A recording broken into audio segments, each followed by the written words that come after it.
friends, lovers, and all of the others. It's another episode of Pod from the Bunker. My name is Kevin Foster, also known as Kev from the Bunker here on Twitch. That actually worked out well. I named that over the pandemic, and now it's just like Pod from the Bunker, Live from the Bunker, Kev from the Bunker, Love from the Bunker. It just happened to work out well. Today we have an extra special Twitch guest today. I look up to this man a lot. I have been blown away by everything he has done. And if you're watching this on YouTube, you need to go check out his Twitch channel.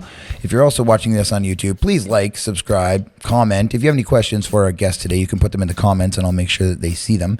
But today we have Mr. Nick Black Music. He is a Memphis soul master, I would like to say, and he has been on Twitch and for a couple of years now, I believe, and I've been watching his journey, and he has been on billboards and had albums and Amazon Music success and things all from this platform. And I know that he's grateful to be here, as I am, and we're going to talk a little bit about that and just all the way from where he started and how he got to here today. So I'm really excited to have him. Make sure you hit that like and subscribe. If you're watching here right now, I'm going to put Nick's links. Actually, I think our links are messed it up, but I'm going to copy and paste it right here. Let me just see here. Paste. Is that going to work? There it is. We do have Nick's links in chat there. I'm going to ask Island Jason, our moderator, to take that link right there and use that today if he doesn't mind, because I did not get that into the guest command. I did, but Juke's still coming up from last week. Anyways, onward and onward. Here we go. We're going to bring in our good friend, Mr. Nick Black. We're going to learn a lot about him. So without further ado, here we go.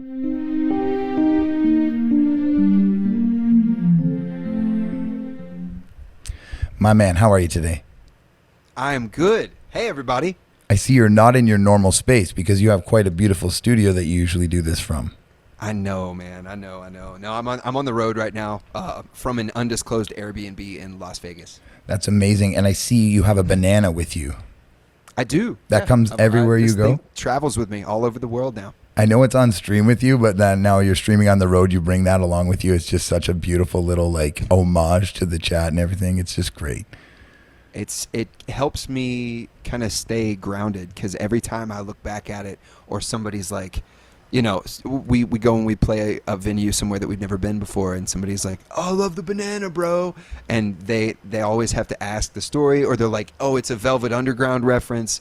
Oh, it's you know, they act like they know what it is already, and of course, you know, they don't. It's a present from the community. It's your secret little joke, and you have a tattoo. I do, man. I do, yeah. A nanner tattoo. Look at that. So that's the Twitch emote? It is, yeah. This is actually of the shaker, and pretty soon I'm gonna get it worked on again and get my friend had a really great idea, and so I'm gonna get a shadow done on the banana, but the shadow is gonna be open, like an open banana. Oh, peeled. Yeah. Brilliant. Yeah. Right on, dude. Okay, so we're going to get to, like I said in the intro, the whole Twitch album and the whole production on stream thing and how that all came together. But first thing I want to ask you is, why do you play music, Nick? I play music because I like to get approval from strangers. No, yeah. it is the reason has changed over the years. Like, I started playing music because it was something that I connected to as a little kid. Like, I would be watching Mr. Rogers, and then he would, you know, all the little songs that he would write had these, you know, genius little hook, catchy melodies in them. So I'd be singing along with that, and then my parents stuck me on the piano, and then I started singing in church at, I don't know, 8, and then just singing in school and everything. And then it turned into like rebellion against my parents. So I was listening to, like, it was 2001 or 2, but I was listening to Guns N' Roses and Whitesnake and Warrant and Poison and all that. But now, man, it's something, it's this monster all its own. Like, I don't try to figure it out anymore, because as much as a lot of industry people would love me to figure out what I want out of music, it's just to make people happy, dude. That's really what it's all about. Yeah, and also I feel like selfishly it's also to make you happy, right? Like, it fulfills you. Let's be honest. Yeah. Oh, no. There's for sure. There's two sides to this whole thing. You know, we write for ourselves and we perform for the audience. Beautiful. So, like, you write as this sort of catharsis to get out what you need to get out of your body and out of your soul, out into the open. and then you put it out in a format that people can go, hey, maybe they go, hey, I can relate to that. Like I've been there before. So do you know the first time you got that bug, Nick? You talked about a bunch of stages of that, but like, what was the first time maybe you performed and you're like, okay, there's no way I can't do this like, this is was there like a pivotal moment of like a crowd or certain feedback that you got that really took you and tied you into music? I always felt comfortable with the anxiety that comes with getting on stage. Okay. I always liked how heightened everything just gets pushed to 10 times what real life is. And it's such a strange thing why does walking on a platform that's anywhere between 0 inches off the ground to 10 feet off the ground at a festival or whatever, like, why does that change us fundamentally as human beings? Like, what, stepping into that little triangle in the side of the bar, or stepping onto a stage to give a speech to 1,000 people, like, what fundamentally is going on in our brain? And that's the thing that's always fascinated me. I'm driven by curiosity. So it's like flow state, like that alpha flow state that you can fall into. I guess people talk about it. There's many ways to talk about it where like things just are heightened and like they're flowing and like you're looking and vibing with people on the stage and things happen that were not rehearsed.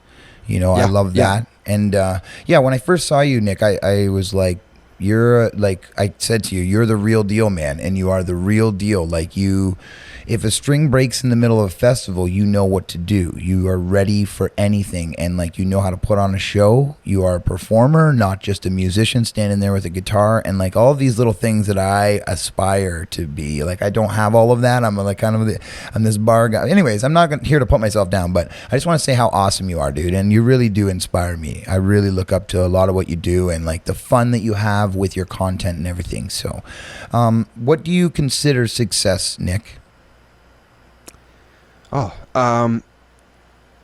That's also changed over the years because your priorities change, success in the beginning for me was fame and lots of people screaming my name and all the trappings that sort of come with that, cars and money and everything. That changed really quick. The moment I actually started touring, because I wasn't touring with some pop group where that was a thing that happened. I was touring and playing blues. So I was playing, blues, everything from these little tiny blues clubs with 15 people in them to then the next day we would go in and play a festival in front of 10,000 people. Yeah. So this back and forth sort of mind altering thing where you're like, your ego gets all huge and then all of a sudden you're punched in the stomach. Yeah. It changes your priorities over time. So success went from being like money and stuff to my biggest goal is to see as many people, to play for as many people as I can before I am gone. That's it, man. That's really the hard thing. And the other stuff kind of just, there's the things you have to do. There's the gigs you have to play to make money, and there's the gigs you do for fun, and then there's the gigs you do for exposure. And hopefully each gig is all three of those, you know? Right. But yeah, as my mentor said, you have to take every gig until you don't. Right. You say yes until you can't, right? Yeah. Yeah. Yeah. Right. Right on, man. That's beautiful. And like, I think for everyone that I always talk about the staircase of success is like, you can walk up the escalator, but it's going backwards. If you go up a step, the escalator is going the other direction on you, and you went up a step, but life is going to just there's just more steps forever. And like, you're going to attain certain things. And one of the interviews I did, one of the musicians said, success can be as small as me. I wrote a good chorus today. That was success for me, and I'm like, wow, wonderful, wonderful outlook. There's a lot of cool mentors and passive mentors too, like it's not just somebody in your life who's actively contributing to your thought processes as far as music and the industry, but also the people that you jump on Twitch and just watch them do what they do. And then you get these little nuggets of wisdom. One of the people that got me into, and I'm sure this was something we'll talk about later, but one of the people that got me into playing music on Twitch was Matt Autopilot. Okay. And Yeah, he said one day on stream, I was just watching, and he was like, somebody said advice, and he was like, do change one thing every day, like improve, add a song, add one little extra sound into your sound bank. Just do one thing every day, because some days you're going to do 40 things, and then there's going to be other days where you're like, I only got that one done, but that was where my bar was set, so I'm satisfied. Right. No, absolutely. I call it the 1% per day, and then 365% better in a year. It's kind of wild when you look back, and got some great comments today from the guys who were here recording, just like, whoa, dude, this is crazy, this space. And I'm sure you do with your band members and other people who visit. It's like, it's very technical what we get into to do this stuff. And like, beyond being a performer, now you're a full-time video producer, dude. Like, you run we all have to be. Yeah, you run a TV station now. Like, it's insane. Yeah.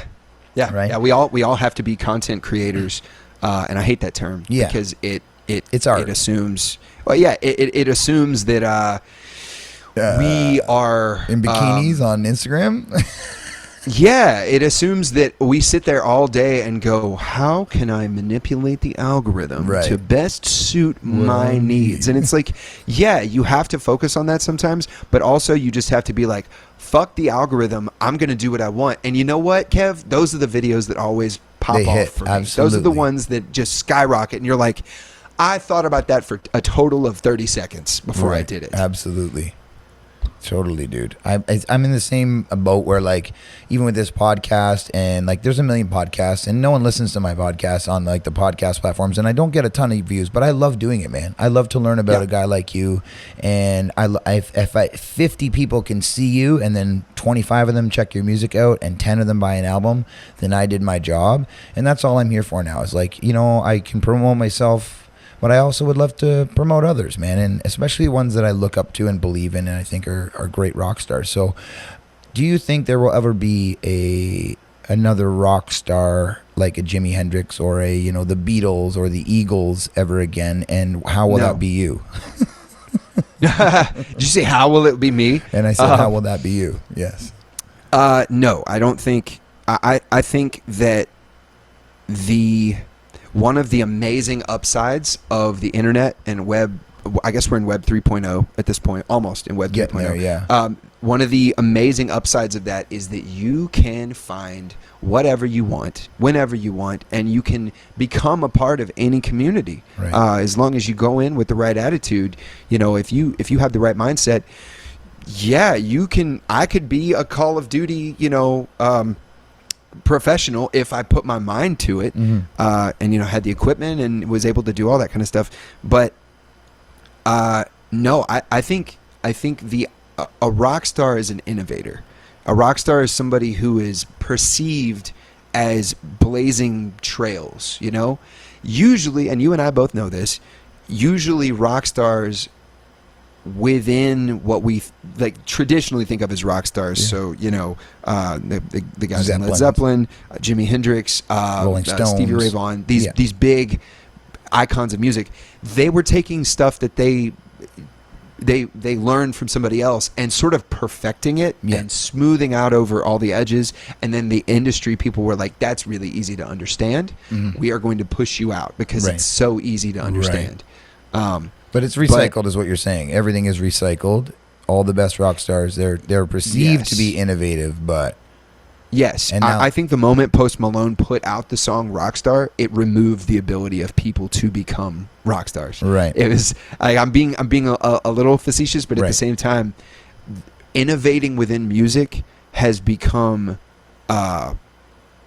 kind of a zero-sum game, because if you try to innovate, you won't. Yeah. You have to be free. Your mind has to be free as a songwriter. Right.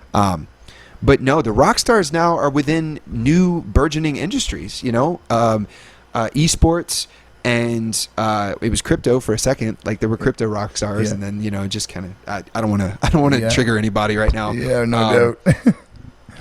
But definitely, it's I don't know. It's whatever new industry is out there that is fresh, burgeoning, people can latch on. So maybe that's what the content creator is a synonym for, really. Like, it's like, hey, this is a internet rock star, if you will. This is someone who, like, a lot of people, like millions of people watch Mr. Beast on YouTube, right? Like, he has 100 million subscribers.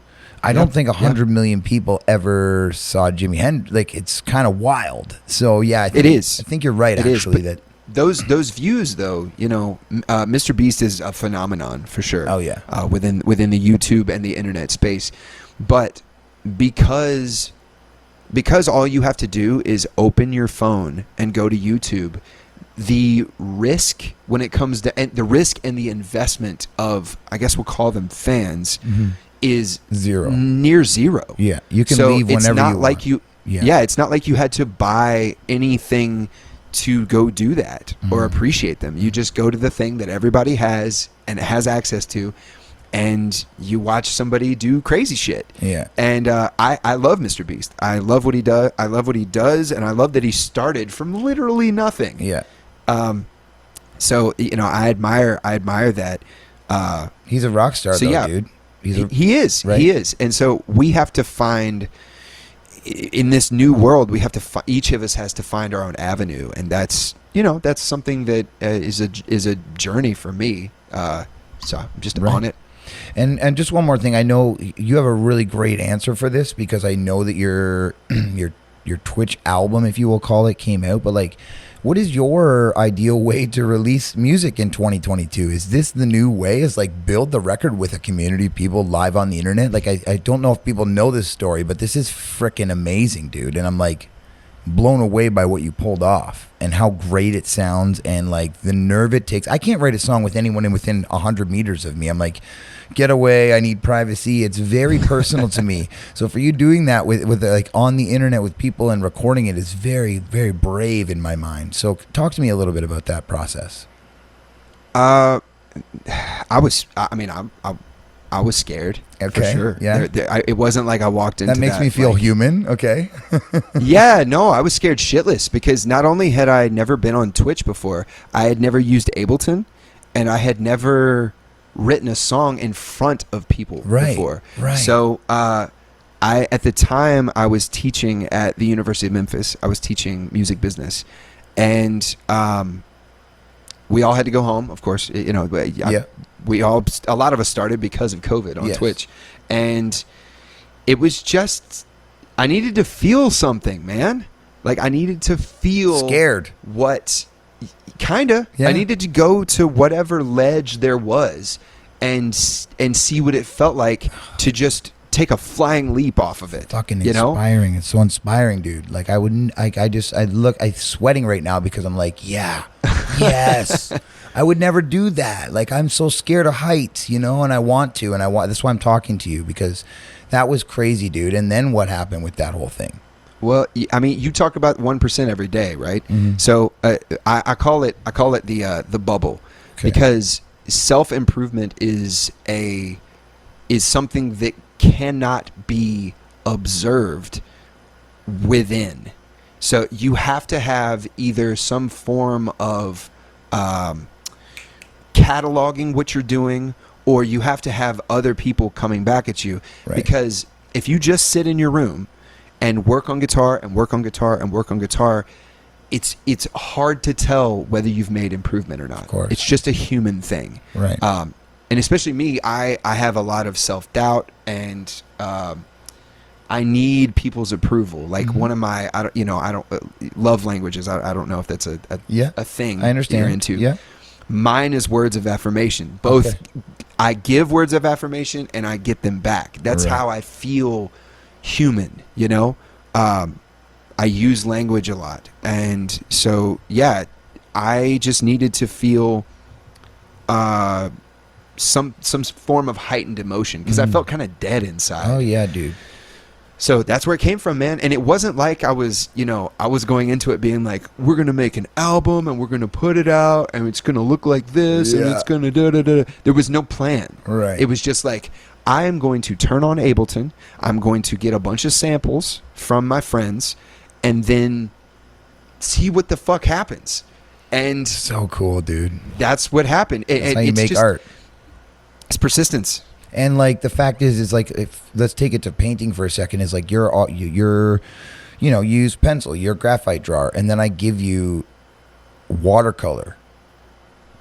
and you're like, well, I guess I'm forced to use watercolor right now. Let's see what happens with this. And you create something, and it comes out to this image that you painted, and it's just a different tool.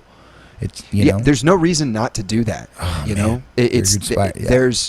there's this trick that we play on ourselves, and it's from a very young age where we see someone who is an expert at something, and the true masters, the true masters of anything, have been doing it so long and have put so much time and practice and made so many mistakes and failed so many times that you never saw. Yeah. That all you see is this pristine product. The win, and you're like, that's why it seems unattainable. But what you didn't see was all the times that they fell on their face and tripped on stage and unplugged their guitar by accident and forgot their own lyrics and their voice was gone and they sounded like shit. Like it's all these experiences that they have that they're like. That's why they're like, I still ain't shit.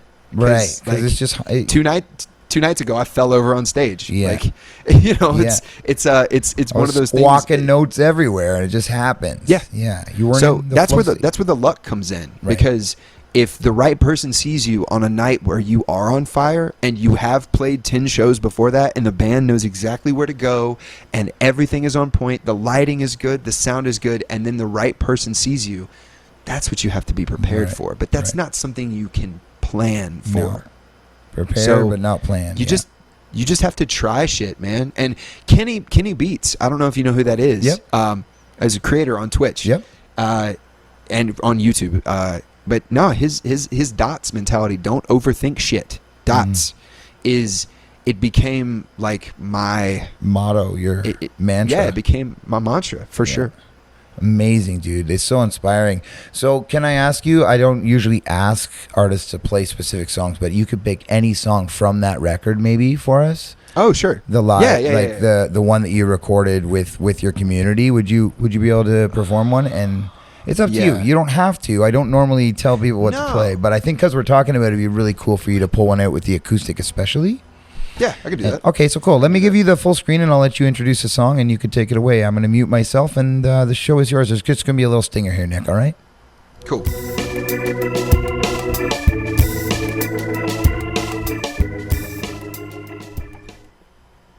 So this song is called Back Home, and in parentheses, Coney's song, because it was...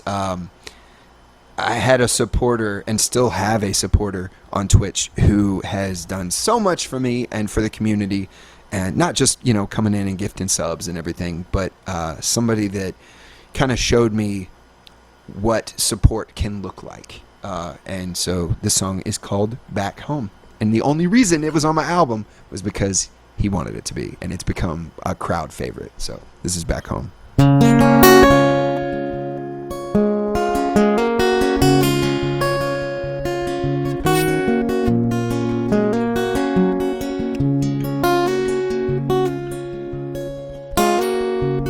When I was a young boy, all that I ever dreamed was for money, love, and fame. And if I could go back after all that I've seen, I would do it all again. The only thing that I'll ever regret was all the time with you I never spent. I've been gone for 2 weeks, and it feels like 2 years, missing your face, your lips, your smile. And the road is so long, and I don't like the phone, missing our love, our laughs, our time. I'm leaving all I've ever known or loved. It makes it so much better to come back home.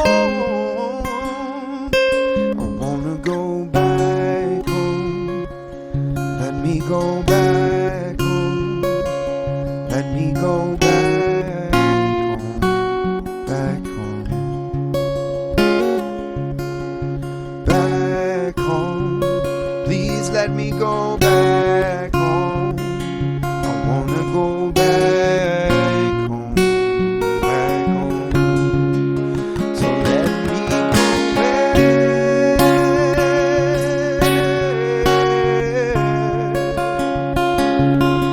Oh, back home. Let me go back.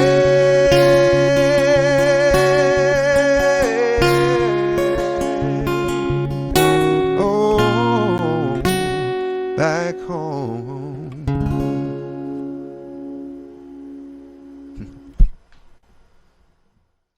That's back home. Dude, that's buttery is what that is. What'd you say? I said that's buttery is what that is. That's buttery. I like it. Man, your falsetto is so smooth, and like your transitions from head voice to false and back down, it's like you're so wonderful, dude. It's so beautiful. Thank you so much for that. Thank you, brother. Yeah. Thank you very much. Yeah, of course. So what do you think, I mean, you were kind of forced to be, creative during this process, but what generally sparks your creativity, do you think? Personal experience is something you see on the news, or how do you go ahead to write a song generally? It's been, again, it's changed over the years. The first song I ever wrote was when I was 15, and it was called "What Is This World Coming To?" And I wrote it in I grew up in church and everything, and I was feeling I don't know. The church service was happening, and I had just played in the church service, and I was like, I don't want to listen to the sermon, and I like left and went into the choir rehearsal room, and I started working on this song, and I played very little piano, and wasn't very good or anything, but I came up with this song, and at the time I felt like I want to change the world with music and all that, and then like it kind of just depends on the day, and people hate that answer. They're like, I want to be able to sit down, Nick, and based on your advice, sit down and do this thing, and it's going to put me in the right mindset. All right. And that's just not how it goes, man. No. You just have to live. You have to live your life. Mm-hmm. Twitch is a part of my life. Riding, like driving down the highway, like driving all the way from Denver to Las Vegas, which is what I did yesterday. I just started doing this thing called Songfinch, which is a website where people they have a memory of somebody, or they have an anniversary, or they're getting married or whatever, and they're like, I need a song for this. And these guys started up this website called Songfinch, where Brilliant. You can go and be like, it's my 30th wedding anniversary. My fiance's name is Tina, and here's some details about our life. Yeah. And then I write a song for her. Right, of course. And Brilliant. it's a really weird muscle exercise for your brain, because there are details you have to put in there. Right. It's not like a song where I'm like just free flowing and I'm feeling something. It's an interesting exercise. So yeah, it's a spectrum, dude. It's that which has basically 3 walls for me to work behind, Okay. and then the times where I'm like going to my co-producer studio and being like, what new sounds do you have? And then we just go off of that. Right. So it's just you just have to live your life. Mm-hmm. And I can't explain it, dude. I just have melodies rolling around in my head. It's not a I have been singing I've been walking around the house singing bullshit since I was like 2. Nice. I don't know why. Yeah, well, I don't know things why. come out, and yeah, I know. And so what's weird is that there's like, like you said, we're already creating, and there's only a certain amount of melodies, but like you seem to like hit different melodies, and you are really good at movement. Do you have a classical training, or what kind of background do you have in theory when it comes to music? It's kind of all over the place. When I was probably like 9 or 10, this dude showed. This sounds sketchy as hell. A teacher showed up at my elementary school. This dude showed up at my elementary school, and he was like, "Hey, I'm going to teach you the piano." No, this wonderful man became a teacher at the elementary school that I was at. His name is Dr. Timothy Brophy, and he made everybody stand up in class. You know, he did the hot cross buns on recorder and all that. Yeah. But he made everybody stand up in class and sing a section of America the Beautiful, I think it was. Okay. And so he was like, here's the 2 lines. And he went around the whole classroom of like 25 kids. And I remember when it got to me, I was really nervous. And I closed my eyes and I sang. And I finished the song and it was completely quiet. And I was just like, in my little kid head, I was just freaking out because I'd never sung in front of people like that before. And I opened my eyes and everybody was staring at me. And I was like, oh, dude, this is terrible. I know this is awful. It was crazy. And Dr. Brophy started clapping his hands and everybody else followed suit. And I was like, okay, this is a new feeling. Like somebody is giving me, this is like an insane amount of approval, all like jammed into one moment. And so he took me under his wing. He made me sing the national anthem at every single like school event. So it was I did that probably once a week. Getting up in front of the entire school, dorky kid with a mouthful of metal and plastic, glasses and like a bowl cut. Essentially, your smile is tremendous, brother. My smile? Yes, sir. It's $10,000 worth of orthodontics, thanks to my parents, bro. That is they took out loans and they took me to West. They took me to West Memphis, twice a week when I was a kid. I had rubber bands and like a thing. My mom had to put a key in my mouth every night and wind it. Oh my goodness! Widen my jaw, bro. But that's $1 million smile for 10 grand, though. I will say, or whatever it was. It's literally a $10,000 smile. That's why, like, when I was a teenager, I would like bite a can in half. My mom would literally be like, because she's like, we paid so much money for that smile. We had to put a second mortgage on our house. Yeah. Well, that's great, man. So sorry, I didn't mean to interrupt you there. So you're a dorky kid Dr. Brophy, singing the anthems at the school assemblies and such. And Dr. Brophy taught me how to breathe and taught me how to stand and taught me how to focus on certain parts of my body that if I was feeling nervous or something like that, not to look out in the crowd and think of everybody in their underwear. That I grew up in a Protestant household. That's the last thing I needed to do. Yeah. That would make me feel really like hot flushed and embarrassed. Yeah. No, but he would be like, if you feel like people are looking at you with judgment, focus on your lungs. Just think about your lungs. Like think about them separate from your body. And what I didn't realize at the time is that this is like yoga. He was teaching me, focus on your breathing focus on every different part of your body. Mm-hmm. But I was 9 and he was, he's like, focus on your lungs. Imagine that they're outside of your body and what they're doing while you're singing and where to put my tongue and where to, how to form my mouth. And this is, classical. It's all forward facial posture and that kind of thing. I understand. Although I have no training, I understand it just from doing it and trying to do better and learning in 1%. Yeah. It's like, how do I do that now? I got to learn how to do that. So, yeah, I'm very curious about this training. So, sorry, I didn't mean to interrupt you, but it's just I have no training. So I'm very curious about that. And it's like I'm always like, how did you get here? And how are you creating these melodies and stuff like that? So, sorry, onward with your story. No, dude, no, this is a conversation, bro. Yeah, it's The melody thing, I think, seriously, I can't tell you how many songs I've written that were just me walking around the house being like, hey, the bird shit on the floor, like whatever it is, like one of my birds, like eating paper or something like that, or like, I don't know, like you write these little things and then they stay in there. And your melody is a hook. You're like, oh, that's actually, that's something right there. Right. My wife keeps singing it back to me, or like, I hum a little melody, and then I hear one of the crew members at a thing that we're doing at after sound check. He's over there humming it too, and I'm like, that's it. That's and now I have to write a song with that melody that has lyrics that have the same effectiveness to them. But man, music theory came from. Singing classical music, playing trumpet, playing piano, and so you were kind of immersed in all of these instruments growing up. Yeah, it's so great. I had trumpet training for some of my elementary school, but once I got off to middle or high school area, we don't have middle school here, but when I went to high school, it was like music and other languages were gone for me. Which is so. I wish I could speak 6 languages and play 6 instruments now. And like at the time, it was like, no, we don't need those things. So silly, right? It's so weird how your life changes. It is, and I think it's a good thing because the more you can push against your own complacency, Yeah. I think the better. Of course. If you can put yourself into a situation that's mildly to medium uncomfortable, where you're not being physically hurt, you're gonna learn something. Right. You're gonna Improve yourself. You're gonna improve yourself. Yeah, and so all of my stuff just comes down to curiosity. I've always been fascinated with the fact that music is literally, you can't see it.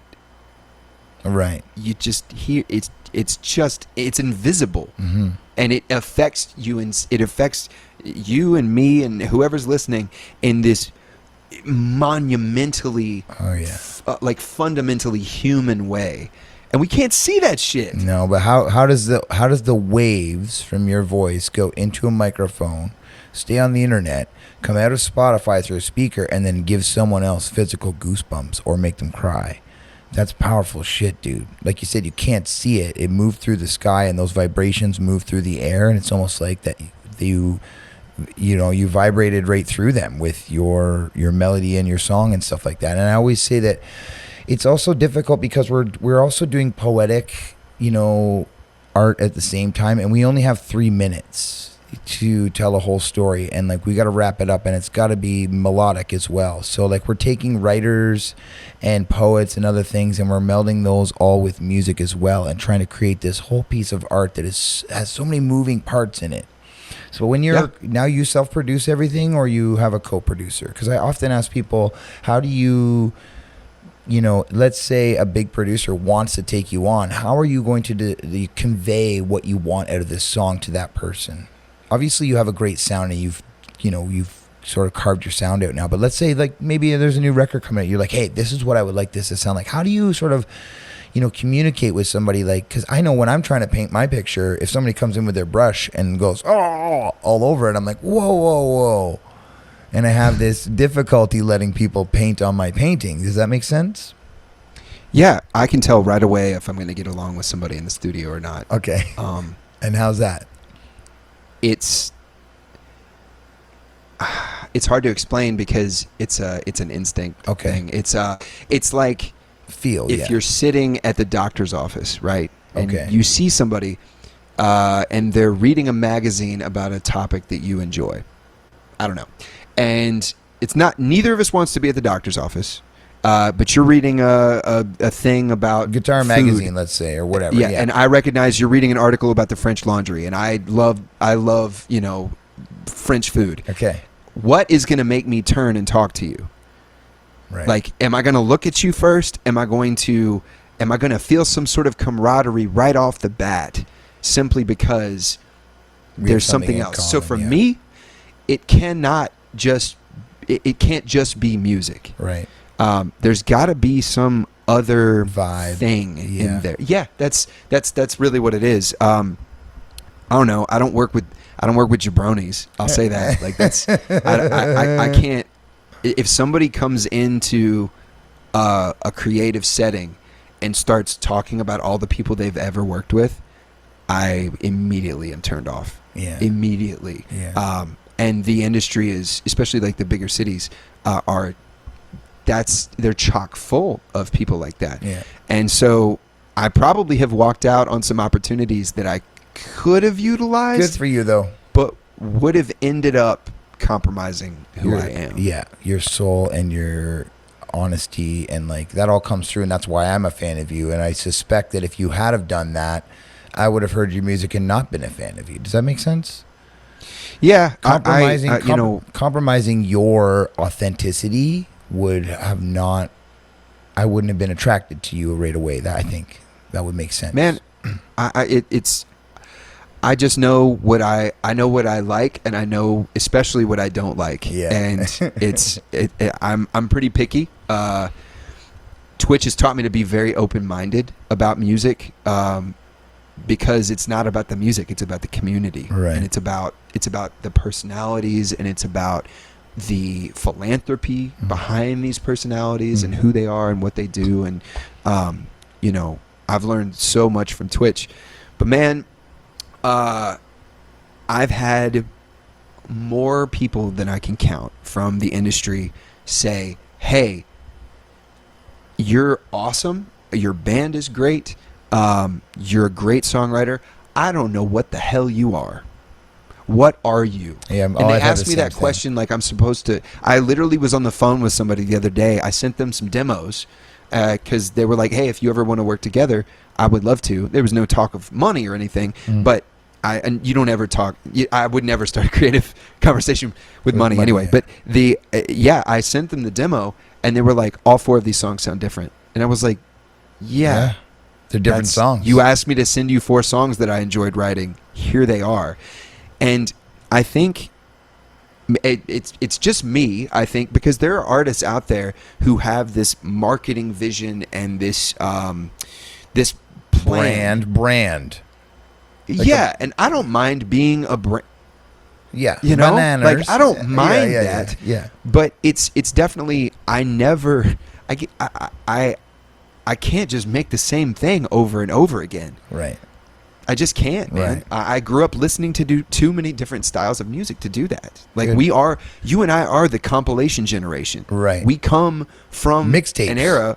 Yeah, dude. Where like whether you were taping stuff off the radio or you were literally buying Now That's What I Call Music too. Yeah, absolutely. You know, like it all comes down to the fact that I grew up listening to the Backstreet Boys, B.B. King, Sting, Al Green, Albert King, Muddy Waters. It just goes on.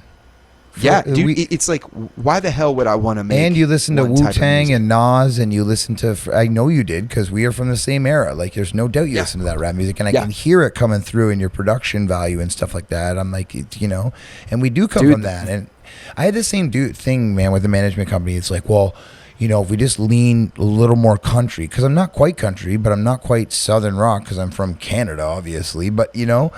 It's like I don't have anything to lean into, dude. I'm just me. Can you just go, here's a dude? Like, he sounds like this. Yeah, they apparently won't. not. They will not.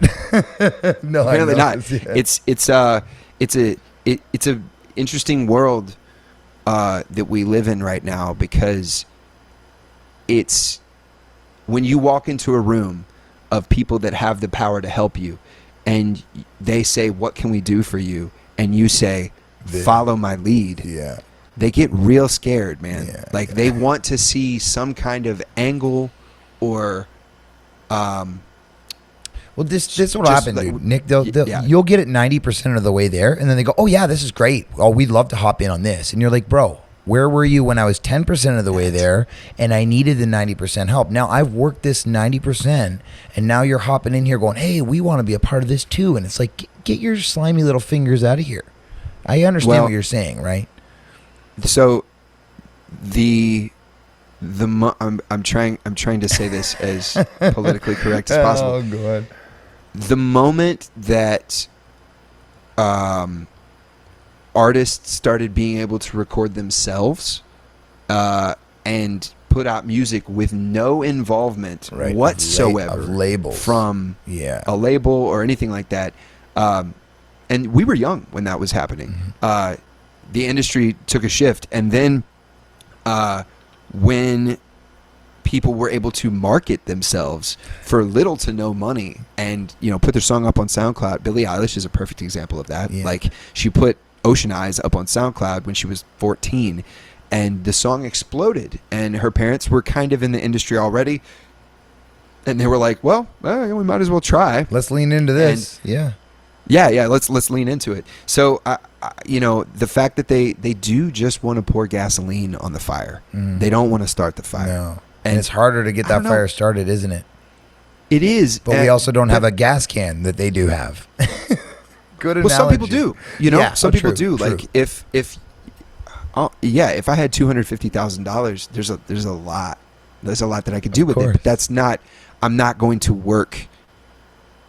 Maybe that's what I should do. Maybe I should work thinking like, I'm going to get that money tomorrow. Like, that's I think what I that should we do. can say if we have 250,000 or 25,000 people who give me $10 That's not on the table. That's $250,000 right there, sir. If you have For sure. 25,000 fans who spend $10 on you, you're making $250,000 and you can fund yourself. So like it's hard to get 25,000 though. You got to break the end. 25,000 who all pay, who are all buying. Like there's lots of fans who love to consume content, and it's fine. We make free content because we like to make content, but also there are a certain amount of that population who are going to buy your shirt. They're going to buy your pin. They're going to buy your hat. Any banana merch you put out, they're going to buy all of it. And so. It's something. Twitch has taught me a ton about how to organically do that sort of thing. You know, you can sit in a room and be like, all right, I want to be this type of artist, and this is the merch I'm going to put out, and this and this and this. But until you actually try it, you don't know what's going to happen. Right. You just don't. But the people tell you. Yeah. I tell my folks all the time, I am not good at marketing myself. I like making stuff. And if I can be like, all right, I'm going to make something I'm going to make something for TikTok specifically so that it will show everybody what I do. Right. I have to put that angle on it in my brain. It has to be something that I'm making or learning. Otherwise, my brain has no interest in doing that. Of course. So that's why I'm like, bananas, absolutely. Lean in. Absolutely, I'll do that. Because I'm not compromising my morals by like into bananas, like having a light up banana with me at every show. Like this is literally from Germany, and I get to bring it all over the country and put it up at shows, and people go, "What's that?" And I'm like, "Cool story." Yeah. Like I'm gonna tell you what happened. Yeah. So great, dude. Well, listen, I would love for you to take on another tune for us and show us a little something. Can I ask you a quick favor? And maybe if you could over there, just take your guitar down and your vocal up a little bit just for me, because I didn't have a great blend of those, if that's okay. Oh, just on my end. You said guitar down? Yeah, just guitar down a little bit, basically. And we should be all good. Cool. Well, I'm going to do a song called Priceless. Okay, so it's gonna be... is this a new one? What's the new one? Oh, Filler? You want me to do Filler? No, I don't want you to do it, but we're going to promote it. Filler, also new hit. Yeah. That one's a banger, dude. I'll do Filler. Cool. Let's see. Oh, you don't have to do Filler. Do whatever you want. But let me give you full screen, and if you could just take your vocal up a little bit for me, that would be helpful as well. Yeah, I can do that. Awesome, dude. I'm going to give you full screen here. Check 1 2. Check 1 2. That's Is that better? Great. Beauties. Awesome. And my beats are just cranked here. Okay, so I'm going to mute myself. You're on full screen. Take it away, my man. Cool.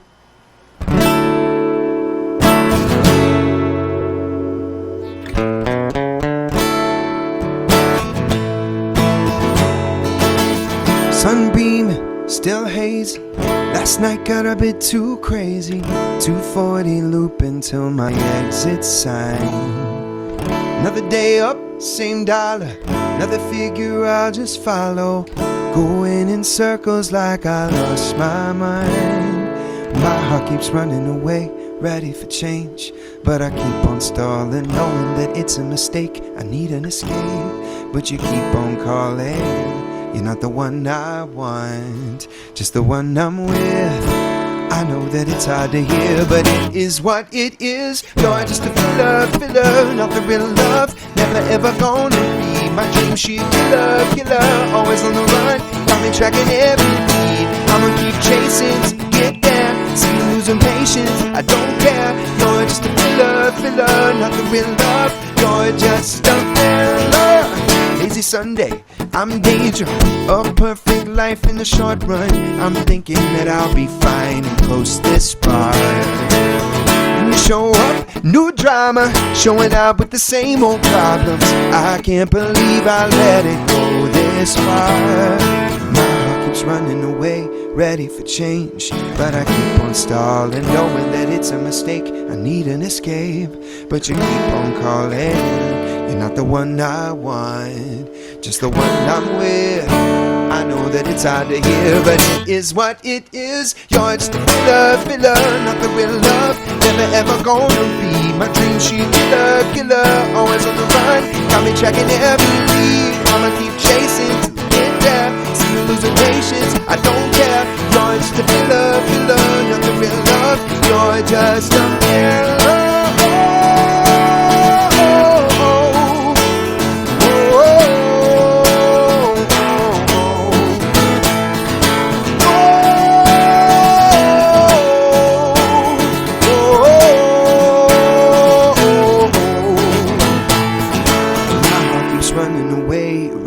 change, but I keep on stalling, knowing that it's a mistake. I need an escape, but you keep on calling.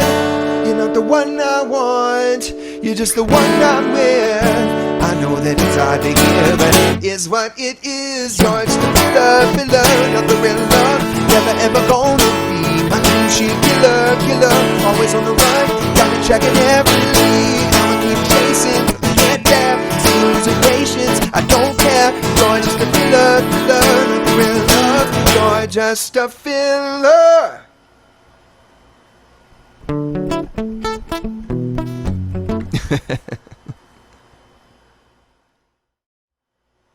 If you're still going there or not.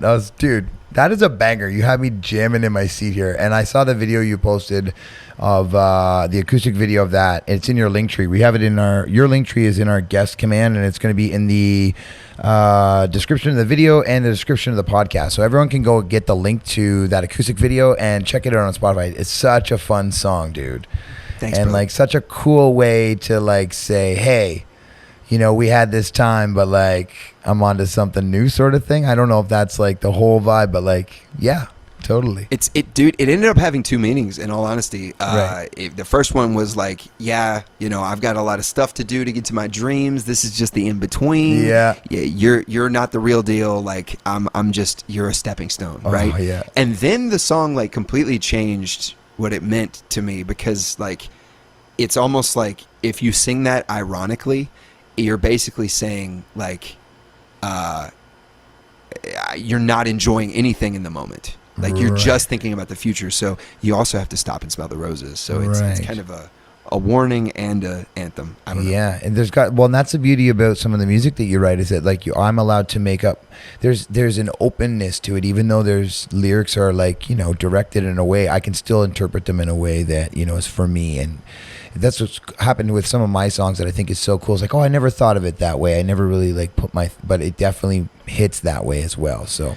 Man, thank you for saying that, because it's, you know, like we write, like I said, we write for ourselves and then perform it for the audience. And it's always so crazy when people come to me and they say, hey, that song that you wrote means this to me. And I'm like, that's almost the opposite of what I was thinking. Right. But that's crazy, man. Yeah. That's crazy. It's one of my favorite things. So at the end, after the second performance, I usually try to ask some fun questions, and you've been on some big stages and you've had some, you know, cool experiences. But like, if you could go on tour with two artists, any two artists, dead or alive, who would they be? And you can take your time here. And this is your world. You can make up anything you want. Like it could be Elvis and Dolly Parton. It could be anything you want. Probably, if you'd asked me 10 years ago, I would have said Justin Timberlake. Now, it would either have to be John Legend or, man, who was that? We were listening to somebody the other day, and I was like, oh my God, I would love to tour with them. I can't remember who it was, but as far as musicians that are no longer around, if I got to tour with, I don't know, probably like Nat King Cole. Okay. That's who I would choose. Okay. Yeah. And if I had to choose a musician that's not around, him or Ray Charles, either one. okay. And what would be like your dream venue or like the closing venue for this tour? A hole in the wall. Yeah, club. just a little. Yeah. Okay. I love that answer. Where like the drink is flowing and the lights are low and the sound is kind of shitty. Yeah. But The vibe. everybody's in there like sweating their Yeah. ass off, having an amazing time. And 30 years ago it would have been full of cigarette smoke, like one of those clubs. You know? Exactly. Yeah. Yeah.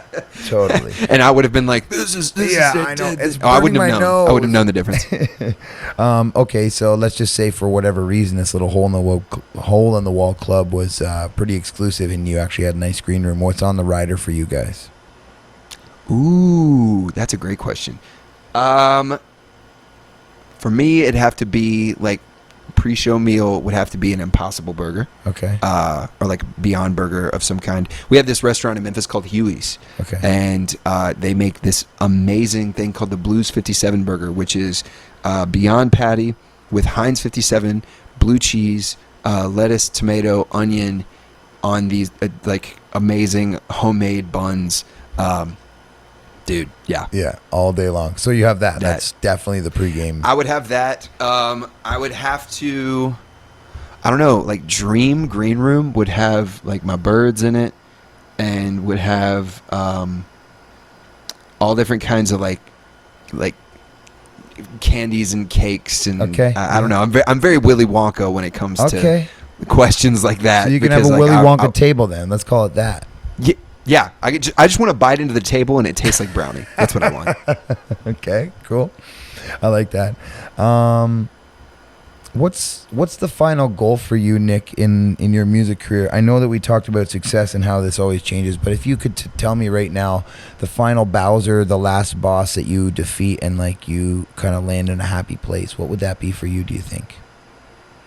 Have you landed there already? I'm just, you could be there already. I don't know. But, maybe what would be like the next happy place that you'd like to land? That's a good way of putting that.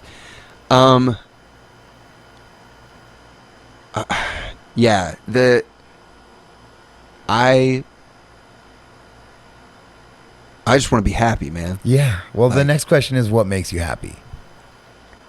So then that ties back into this. What makes you happy, Nick? For all of the people that ask me why I'm not famous yet, I would love it if something could happen in my life that would affirm to them. Yes, thank you. Like that's like, yeah. Okay, I see what you're saying. Yeah, like if I could, I don't know, maybe I'll end up going on The Voice at some point, right. So that people can be like, oh, he went on The Voice and he tried. Like that's the social scorecard, right? They're like, oh, well, he was on The Voice, so that means he's something. Listen, I'll tell you right now, Nick, and I've said this on my podcast before, dude. Fuck that shit, because they sent me a backdoor invite. It's not real. All those kids who line up there, they already have the 16 people picked. They all go and they film them all. They already have it picked, man. I'm not trying to be this guru of, and you're probably not, like, that's not the goal, but that would be the affirmation for others. But I want everyone else out there who's listening, like, that shit ain't real, folks. And I don't care. Like, they can't come after me. I never went on the show, but NBC's The Voice sent me an email and said, which location would you like to audition at, sir? And I had to pick between 22 cities. I had no green card, no visa, because I'm Canadian, so I didn't do it. And I was also like, that's crooked, because there's a kid down there who's worked his ass off, who went and stood in a lineup at a convention center for 4 fucking days. And then you send me an email and slip me in the back door like that. I'm not upset about it, but I just want everyone out there to know that those shows are nonsense. And you go to a dirty little blues club and you see a guy playing in a corner over there, that's the real fucking deal, people. That's the guy sweating it out and doing it. And, I'm not putting anyone down who's on those shows, but I just want you to know that it's a weird situation that we're in, and it hurts me that you're, it kind of bothers me a little bit that you're like, I need my people to understand that I'm okay because I landed on this fucking silly TV show. And like, that's just, and nothing against you, Nick. I'm just passionate about this stuff, and I feel about this stuff. And we can't fault people for wanting that. No, for us. Yes, of course. Because it's visible, good. It's in front of them, yes, and they see it. My mother-in-law, she's like, when are you going to go on The Voice? Yeah, there's no age cap on The Voice. When are you going to go? Yeah. My friend Wendy Moten was just on there, kicking ass, got second place. Good for her. Which is the goal, by the way. Yeah, you don't always win. second. But no, Wendy got second place. She even like fell and broke her arm on the stage at one of the tapings. That might have helped. Wendy. Yeah. Oh, dude, Wendy's amazing. Awesome. But yeah, I've had friends go on the shows and everything, and they're crazy and they're chaotic and they're a learning experience, and it's an endurance test. Yeah. Because you're learning essentially like every day. You're learning a few songs a week, which, as we know, if you don't have lyrics in front of you, is fucking hard. That's hard. Yeah, I have the lyrics always in front of me, man. Yeah. And so I'm not putting it down. The talent on there is outrageous. They obviously pick great talent and stuff like that. But that is, for everyone out there, that is not the be all end all. I think for me, the fact that you got your face on a billboard with a record you made with your community is like, that's so rock star of you that I'm like, okay, this dude made it. What the fuck?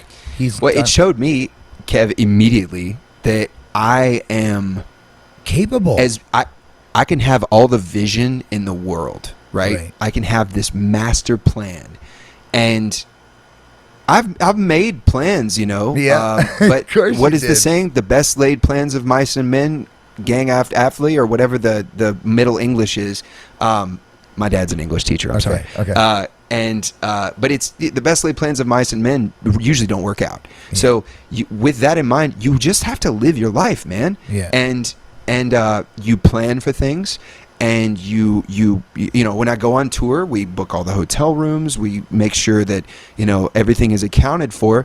But there's always going to be factors. There's going to be, you know, you're going to go play a show and Dolly Parton's playing 2 doors down at a stadium. And they're like, well, there's nobody in here tonight. You know, it's those things are going to happen.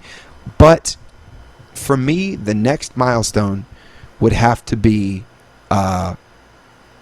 getting into the festival circuit, man. That's what I want for next year. That's what our goal. Me and my team. That's what our goal is. This year was to tour as much as possible. Mm-hmm. You know, within reason. And it's been tough. It's been a learning experience. But I have made so many friends in these venues that I could now just go back to and play. Yeah. Whenever. Beautiful.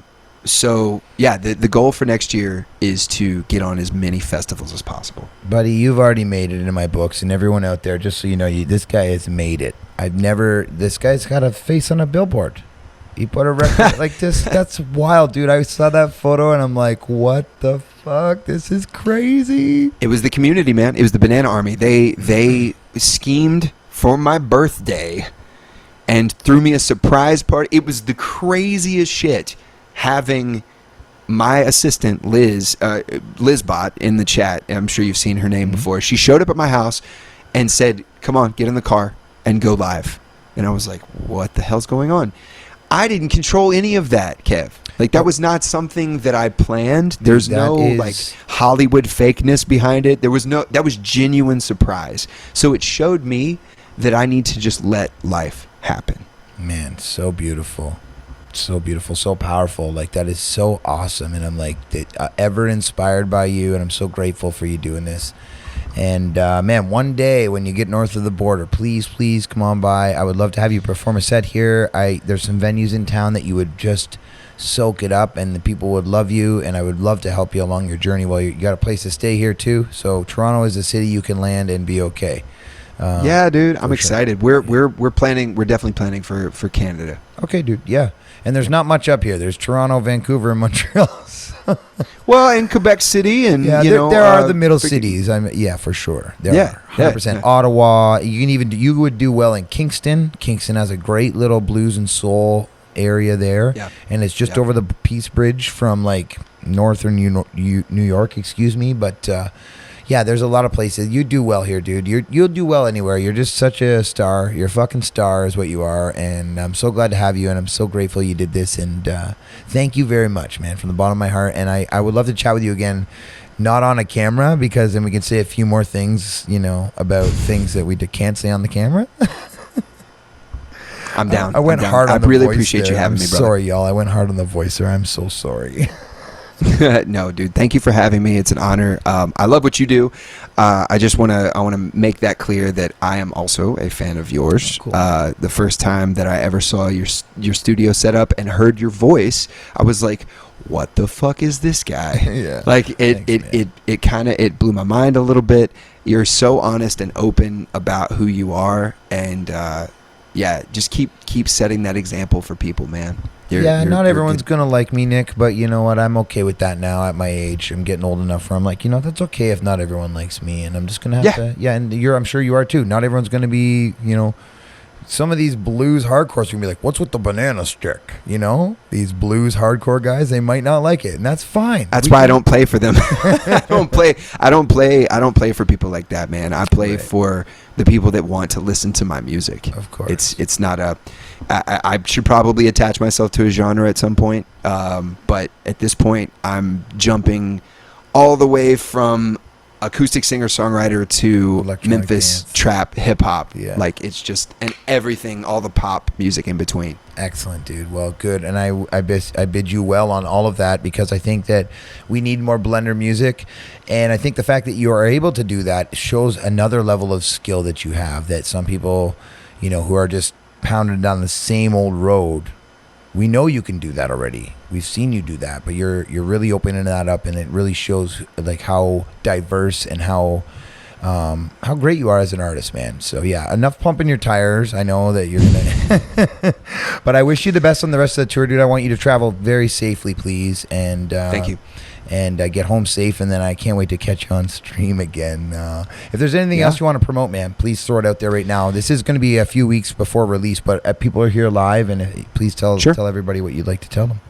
Yeah, no, I just put out a song called Filler that I just played for you a little while ago. And I am on the road right now, playing in Vegas tomorrow. All that information is available on my website, nickblackmusic.com. You can follow me on Instagram and TikTok at nickblackmusic and nickblack.music, respectively. Okay. And all those links are in your link tree?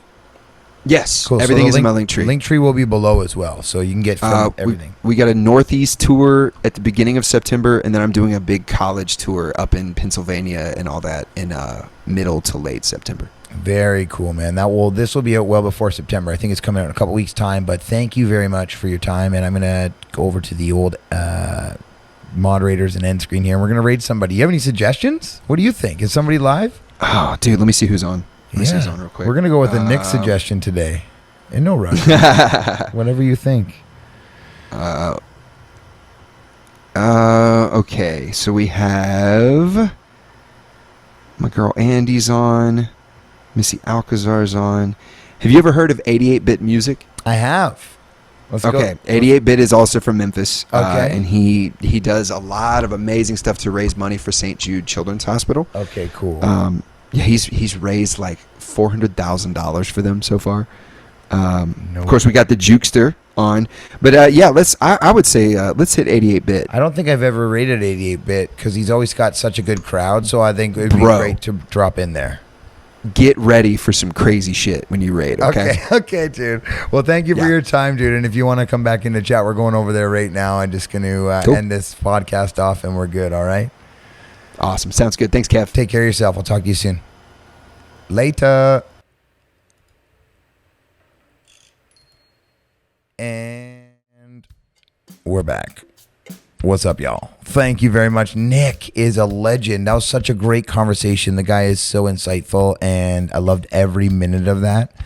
Yeah, if you guys are watching here live on Twitch, everything is popping up below me for all my socials. Please check them out.